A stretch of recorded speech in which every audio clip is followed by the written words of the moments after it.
శ్రీవారి మెట్టు మార్గంలో భక్తులు పోటెత్తారు. రికార్డు స్థాయిలో భక్తులు తరలి వస్తున్నారు. భక్తులు భారీగా తరలి వస్తున్న టీటీడీ 3000 టైమ్ స్లాట్ టికెట్లు మాత్రమే పంపిణీ చేసింది. కరోనాకు ముందు రోజు 6000 టికెట్లను పంపిణీ చేసేది టీటీడీ. గతంలో 1200వ మెట్టు దగ్గర టోకన్లను స్టాంపింగ్ వేసేవారు. స్టాంపింగ్ తీసేయడంతో టాక్సీ జీప్ డ్రైవర్లు పండుగ చేసుకుంటున్నారు. టైమ్ స్లాట్ టికెట్లను తీసుకుని జీపులు కార్లలో తిరుమలకు చేరుకుంటున్నారు భక్తులు. విజిలెన్స్ అధికారులు పట్టించుకోవడం లేదని భక్తులు ఆవేదన వ్యక్తం చేస్తున్నారు. స్టాంపింగ్ సిస్టమ్ను పునరుద్ధరించి కాలినడకన వెళ్లే భక్తులకు న్యాయం చేయాలని డిమాండ్ చేస్తున్నారు.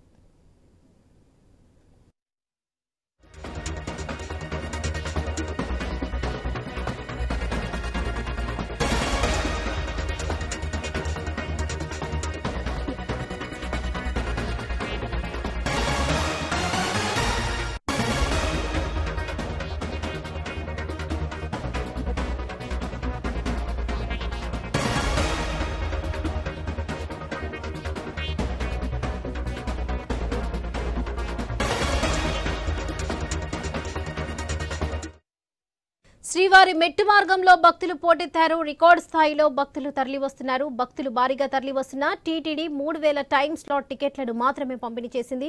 ఇదే విషయంపై మరింత సమాచారం మా ప్రతినిధి వర్మ అందిస్తారు. ఎస్ వర్మ, చెప్పండి.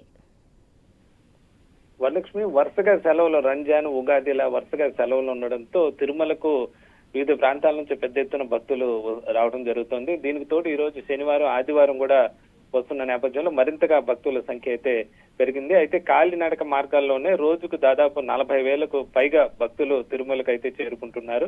అయితే గతంలో టీటీడీ 2 చోట్ల కాలినడక టోకెన్లు ఇస్తూ వచ్చేది. ఇటు అలిపిరి దగ్గర 16,000 టోకెన్లు రోజుకి, అలాగే శ్రీవారి మెట్టు మార్గంలో 6,000 టోకెన్లు, మొత్తం 20,000 టోకెన్లు ఇస్తూ వచ్చేది.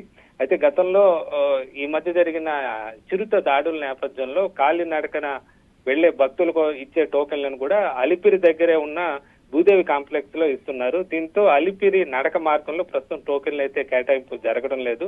దీంతో తెలియక అటు వెళ్లే భక్తులు ఇబ్బంది పడుతున్నారు. మరోవైపు శ్రీవారి మెట్టు మార్గంలో కూడా గతంలో 6,000 ఇచ్చేవారు, ఇప్పుడు 3,000 మాత్రమే ఇస్తుండడంతో ఆ టోకెన్లు కూడా భక్తులకైతే సరిపోవడం లేదు. దీనికి తోడు గతంలో నడక మార్గం మధ్యలో అంటే 1200 మెట్టు దగ్గర అయితే టోకెన్లు ఇచ్చేవాళ్ళు. ఆ టోకెన్ తీసుకొని అటు పైన దర్శనానికి వెళ్లేవాళ్ళు భక్తులు. అయితే ఇప్పుడు ప్రస్తుతం ప్రారంభంలోనే టోకెన్లు ఇస్తుండడంతో కొంతమంది ఆటో డ్రైవర్లు వీళ్ళు కొంతమంది భక్తుల్ని అక్కడికి తీసుకువెళ్లి ఆ టోకెన్లు తీసుకొని తిరిగి మామూలుగా రోడ్డు మార్గంలో వాళ్ళని తీసుకువెళ్తున్న పరిస్థితి అయితే ఉంది. దీంతో కూడా అటు నడక మార్గంలో టోకెన్లతో తీసుకుని పైకి వెళ్లాలనుకున్న భక్తులు కూడా పూర్తి స్థాయిలో దొరకని పరిస్థితి అయితే ఏర్పడింది. అయితే దీంతో భక్తులు కొంత ఇబ్బంది అయితే వాళ్ళు వ్యక్తం చేస్తున్నారు. దీనికి తోడు సమాచార లోపం కారణంగా కూడా ఆ టోకెన్లకు సంబంధించి కొంచెం కన్ఫ్యూజ్ గురవుతున్నారు. దీన్ని అయితే టీటీడీ ప్రస్తుతం చిరుతల దాడులు తగ్గిన నేపథ్యంలో మళ్ళీ ఈ టోకెన్లు కొనసాగిస్తే కాలినడక మార్గంలో బాగుంటుందని అభిప్రాయం అయితే వ్యక్తం చేస్తున్నారు. రద్దీ భారీగా పెరగడంతో ఇటు ఈ ట్యాక్సీ వాళ్ళ వీళ్ళు చేసే వీళ్ళ దందా తోడు టోకెన్లు కూడా కాలినడక మార్గాల్లో సరిపోయినంతగా లేకపోవడంతో ఇబ్బందులు అయితే తప్పడం లేదని చెప్పొచ్చు Varalakshmi. Right Varma, thank you.